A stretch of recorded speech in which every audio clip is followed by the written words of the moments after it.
I hoped to have someone from True Blood. Lo and behold, please welcome Kristin Bauer!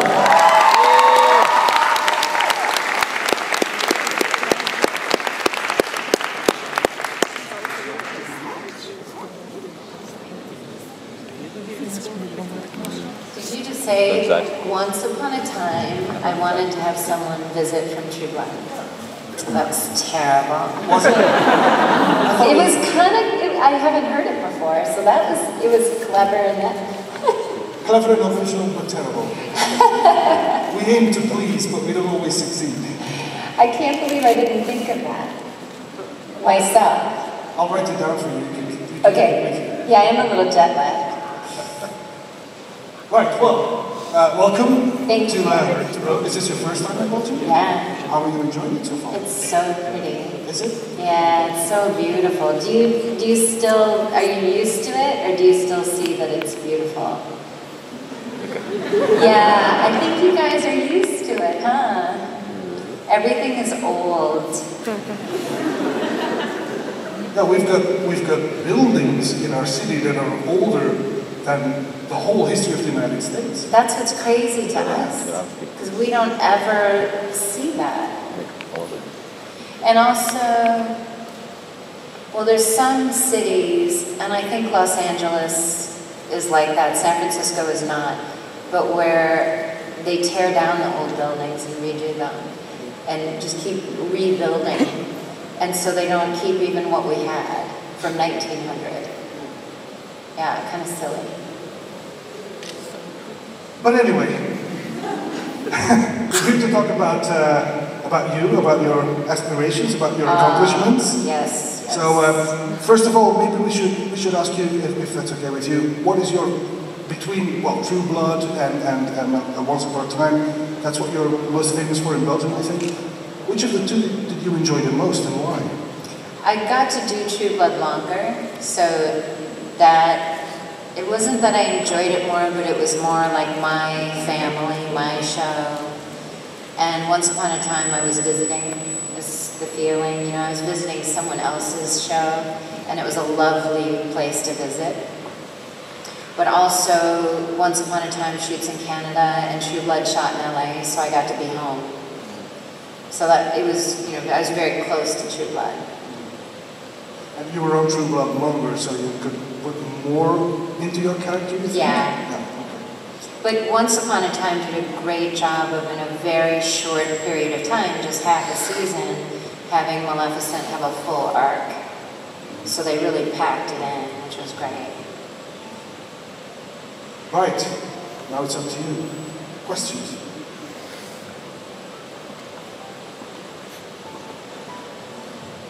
Hi, so I was a big fan of yours in Once Upon a Time, and I was wondering, because of course the movie Maleficent also came out previous, if it felt like you were having to fill in big expectations for the role in the series. Mm-hmm. Yeah, I definitely, I suspect that they brought back Maleficent because the movie did so well. And Angelina Jolie is so remarkable. So I just said yes, exactly. And so I decided to not watch the movie, and until after I had finished that arc on Once, and I would have been probably a little more worried about filling those shoes. It did help that I had done 2 episodes the first or second season at first season, because I was going back to a role. The 2 ladies playing Cruella and Ursula were, I noticed, more unsure of how to play their characters and a little more worried about playing iconic roles in the first episode that we all came back together. And I thought, I wonder why I'm not worried. And I think it was because I was exhausted from shooting season 7 of True Blood. And I'd done it a little bit before, 2 scenes, so I knew a few people on the set, so I felt more comfortable. And then I think, whether it was correct or not, I felt like I can do this. I know what I'm doing. I've been playing a bitch for 7 years. Who wears cool clothing as well, you know?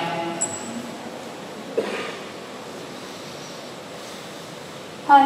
Hi. What was your favorite scene to shoot with Alexander Skarsgård? All of them. Yes. There's some scenes where we had a lot of fun. They were just entertaining. Some scenes or sequences were very long. So, especially if there were stunts or special effects. So they would tend to be much more tedious to shoot. You would, you know, walk in the room and go like that, and they'd say cut. And you'd do that like for hours. And then the stunt people would come in and do things, and then you'd come back and do this tiny little piece. And so what happens then is we get really delirious, and we start Googling things like toe thumb or misspelled tattoos, and then we start laughing. And that becomes the fun part, is what happens in between cut and action. And then there are other scenes that are more personal, where it's just two people talking. And those scenes, you can go through the whole scene over and over, and it feels more fluid and more, you can connect to it more. So we had some that were just fun, that were like that, and then we had some that were very emotional, like when he released me. And we had, you know, the scenes that stand out in my head that come back to mind are also when I was made a vampire. But I had a lot of special effects in that scene because I had to cut myself and bleed. So in the middle of a very emotional moment, you know, we're in bed and we're just talking. And then I stand up, cross the room, turn around, turn back, and have to be committing suicide. So it's a fast shift. And I had prosthetics here and here with tubes that went up my robe, down my back, and out the bottom of my gown to two grown men at my feet, pumping blood. So, and the blood I had to get the blood to flow evenly. So if I bent my arms, it would flow fast on one side, not fast on the other side. And I'm trying to be emotionally committing suicide, and I'm keeping an eye on my arms, and then also these two grown men down there going like this. So those are so hard, those scenes. And then they're panicking, and I can see them, they're staring at me, and then the blood wasn't working. And then I could feel it running down my back, so there was a leak, and I'm going, and like, it's not working, and then cut, and they were running behind, and everybody was, so this is a scene that I've waited for 5 years, and in my mind, I'm like, this is not happening the way I saw this happening. So those scenes are challenging. And then once they edit it all together, it's fine. But the most emotional scenes are the ones where it's two people talking. There's no stunts, there's no special effects, but they're all wonderful just for different reasons. Hi. Hi. If you could play any other character on Once Upon a Time, who would it be and why? I would say Maleficent, but you know, there's so many good characters on there. I, of course, was in scenes with Lana and Gold, and so I'm looking at Regina, the Evil Queen, and Gold and Rumpelstiltskin, and it's just, they are so incredible. So it makes me want to play those characters, but I could never do them as well as they're doing them. But what amazing, you know, and then Emma, I got to see Jennifer, and I mean, they're just all so incredible. All the roles on there seem, I could covet all of them.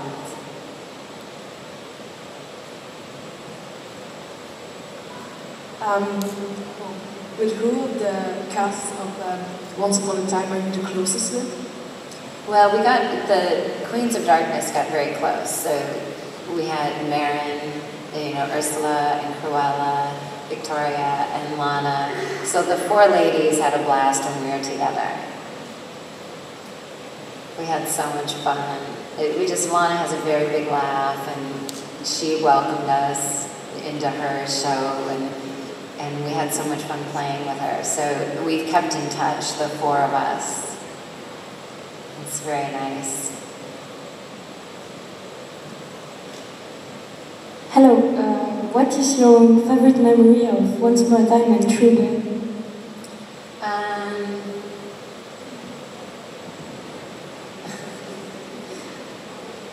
There's so many, but I thought to see what would pop up in my head. And Once Upon a Time, I really enjoyed the other cast members. So there's a few things that are popping into my head. But they were things that happened that kind of, in a rehearsal, you know, that weren't filmed, but there were a few things that just came into my mind. So I'll tell you, they weren't necessarily my favorite, but they were very funny. So, and they won't be funny, but I'll tell you them anyway. You had to be there. But I keep remembering more and more. So, the first time I had to turn into a dragon, I hadn't really thought about that. Because, of course, I'm going to leave, and then they're going to put the dragon in. But there's a scene where I try to turn back into a dragon after I've been depressed and a drug addict. And it doesn't work.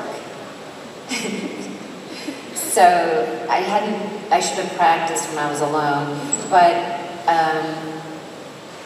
it got to that scene, and they said action, and I got to that part and thought, oh God, how do you turn into a dragon? So I kind of did this whole thing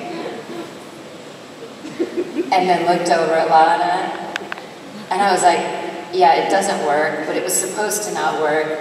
And we had a moment where I'm like, and she goes, oh God, and we just burst out laughing. Cut, and we had to go back, and it was we couldn't look at each other because it was so, I felt so stupid, but it turned out fine. There was another in the same sequence where then after I turn into the dragon, so I do my thing, it doesn't work. Lana throws her fireballs, and then I turn into a dragon. So I'm sitting off by the side just watching everybody else act. And there are a bunch of horsemen, and they're fighting the dragon that isn't there, so they look ridiculous. So they've got a big long stick with a tennis ball on the end, so they all look at the same thing. So they're not all looking different directions. So the dragon is the tennis ball, and they're all looking over there, ah! And then they move the tennis ball and they go, ah! And I'm like, that is so hilarious. And then one of the stunt guys, who was supposed to fall off his horse because the dragon was blowing fire, his cape went over his head and he couldn't see. So he started running around and he ran straight into a horse, the side of a horse that he couldn't see was there. It was one of the funniest things, and Lana saw it too, and we burst out laughing. So for me, what I enjoy the most about acting is just being on a set, playing around with my buddies. If there was no film in the camera and no one ever saw it, that would be sad, but I would still have the part that I enjoy the most.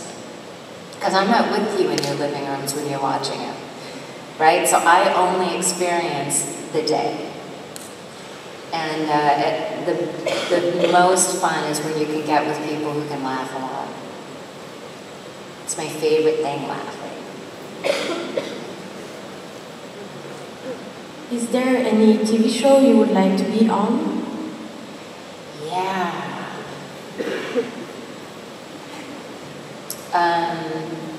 I love comedies, and there's so many good shows out there. I'm not even sure if it's still on the air, but I've been watching episodes with Matt LeBlanc, and it's about the movie industry, the TV industry, and you would think that it's a big exaggeration. It's not. It's a slight exaggeration of how silly the industry can be, and I would love to be on a comedy like that. It's really, really well written, so brilliant. The actors are so amazing. There's so many shows like that, but I think a comedy would be nice to do for a while because they're a little lighter. The hours are shorter usually, and it's fun being on the set, just making each other laugh all day. That's all you do. What would you do if they wanted to make a spin-off for Maleficent? Yeah, I would say yes. That would be fun. And, Queens of Darkness spin-off, I think would be, to hang out with those ladies again would be great. Hi, my question is about True Blood. Like Pamela, she's super fierce and she's a bitch, but she's super dependent on Eric. And I want to know, how did you experience like the different emotions, and then finally when she's being released, that's got to be like difficult for you as well, because you're playing the character for 7 years. So I want to know, how did you experience the whole transitioning of the character?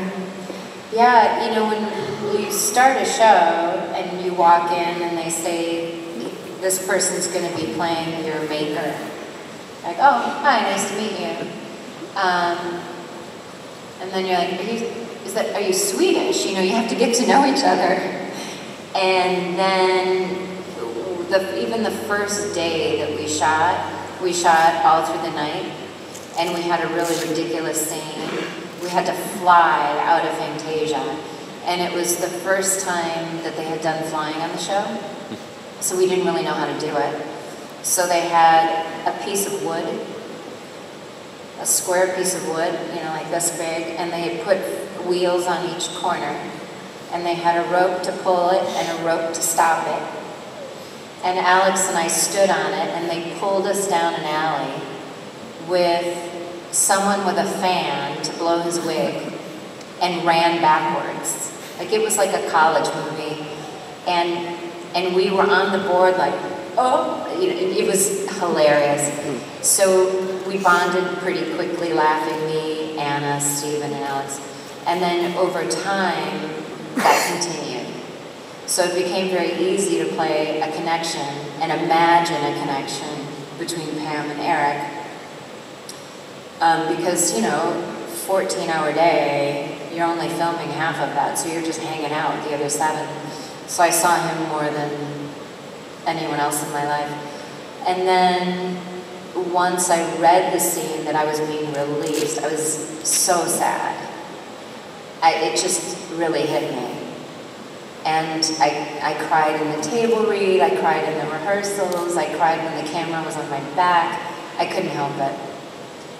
And I didn't understand it. So I said to the producers, why is she being released? And they said, because to keep her safe. I said, how does that keep her safe? Well, because if she knew Eric was in danger, she would try to save him. And Alex said, do you watch the show? I'm always in danger, and she never tries to save me. And they go, no, if you were really in danger. And he goes, I was burning at the stake at the end of last season. And she was nowhere to be found. And they were like, well, it's so that she'll inherit all of his wealth. I go, do you watch the show? He left me all of his money in another episode. And finally they were like, just go film the thing. Just shut up and film it. So we obeyed. But it was very, very sad for me. I didn't like it at all. And I hated that, you know, when we had to end after 7 years. It's terrible. Hi again. Hi. How would you describe Maleficent and Regina's relationship? They seem more than friends sometimes. Yeah. I don't know anything. It was the same on True Blood. I had no idea what Eric and Pam's past was. And they don't know. They're making it up as they go. So I will just borrow from how I feel sometimes when I can, when I'm lucky enough to like the person. So I immediately adored Lana, so I just borrowed from that. And whatever chemistry we naturally had, we both just used while the cameras were rolling. And then when they wrote a bit of our backstory, I thought, okay, there's a little bit more of a piece of the puzzle. You know, Maleficent owes her for bringing her back. But I don't know, and no, I don't know if I ever will know what they have in mind. You know, in my mind, there's some sort of mysterious chemistry that Lana and Kristin, you know, that I feel for Lana. I can't speak for her, and I just play it.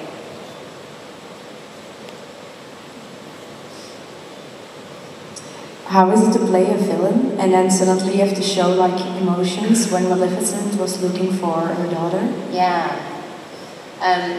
It's great to play a villain that's well written. So, and what I like and call well written is a villain that isn't just one color. So I think that people who are just bad and always bad, kind of boring. So I like to imagine there's a reason they were bad. So we found with Maleficent that she had a difficult experience, and she was pretty bad before that, losing her child. But it adds to her unsympathetic nature. And the same I had on True Blood with Pam, as we find out that she was a woman, a prostitute in 1900, which is an incredibly difficult life. And so any person who's whining to her, she's like, I had it so much worse. And also, I think that immortal characters, I can only imagine that if you were alive for thousands of years, the ridiculousness of humanity and the stupid stuff that we do would just seem even dumber. So they've kind of, you know, look at each individual human life as pretty insignificant, because it is. We all are insignificant in over a 1,000,000-year period. And that's really what interests me. And then your second question, emotions about, what was the second part? Oh yeah. Right, like when we find out they're more vulnerable. Those are, it helps me if I have something I can draw on from my own personal life. So that's what I always do if I can. There's been roles, not once, but past roles where I have no relationship to what I'm saying.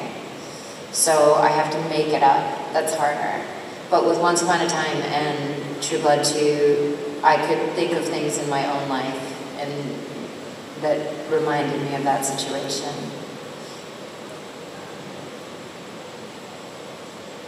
Hi. Well, I was wondering, in a few weeks I'm going to play a little role in the Belgian TV series, playing the fairy poor girl beggar. It's the first time I do that, so do you have any advice for me? No, I'm just kidding. I think acting is just using your imagination. So, you know, like kids, when they're 6 and they're role-playing, you know, they just go for it. And, you know, acting class, they always tell you to kind of peel the onion. So you start with, they have an expression that says, fake it till you make it. So you just start imagining what a beggar would be like, and you start there, and you feel silly at first, and then you just keep thinking, what would this person be feeling like? What would they be doing? And where could they be from? And you just make the whole thing up and steal from your own life wherever you can. And then you just have fun. And you have lots of directors and producers that are going to tell you, that are going to help you. Hi, I have a question. How different or how similar are you in your real life from the characters you play in Once Upon a Time in True Blood? I think I'm very different. Never been caught killing people. No, the fun thing about Pam and Maleficent, and I think why I theorize why we enjoy watching them, is because they get to say and do things we would all like to do, but you can't. So Pam wasn't mean, she was very accurate. And Maleficent, same thing. And it's nice to not have to be nice. But I am basically a nice person. But I have big frustrations like we all do, you know, with other humans at times. And also I do a lot of work for animals and anti-bullying and stuff, so it's very easy to be frustrated when you're daily looking at the killing of endangered species or the torture of animals. So it's in me to be fairly caustic. And my family would agree with that. So I've been known to sort of just say it like it is, but I've trained myself to not do that. So that's why it's fun to play a villain that couldn't give a flying F about if you like her or not, which is not me, you know, we all care too much about what other people think, really. Did you get to keep a souvenir at the end of the show of True Blood as memory? I did keep a couple, you know, they sent me a couple things because I didn't know what I would want to keep. I mean, the Fantasia set had endless stuff in it. Endless. And they asked me, you know, do you want something? And I just was so overwhelmed by the end of the show and how much stuff there was in there that I just couldn't even think. I thought, do I want a shot glass? Like, am I going to save and protect and covet a shot glass the rest of my life? I don't know what I want. So they sent me the painting that was on the wall of George Bush as a vampire. And I have that in my house. And somebody offered me the red Fantasia lit up sign outside, and I today was thinking, I should have taken that. But anything I did take, I auctioned for charity. So I think I have left like our wrap gifts. Like I have a bike that says Vamp Speed on it. I have a couple sweatshirts, some hats. I think that's it. I think I have one bottle of True Blood. I think that's it. Do you have any upcoming projects that we can look out for? I'm right now working on a documentary on elephant and rhino poaching in Africa. I've been working on it for years. I'm doing it myself, so it's very slow. But that's what I'm trying to focus on. And then I get a call to go to Belgium, and so I can't say no. Sorry, we interrupted. Yeah, it's so pretty here. I had to come. So yeah, that's what I'm hoping to focus on.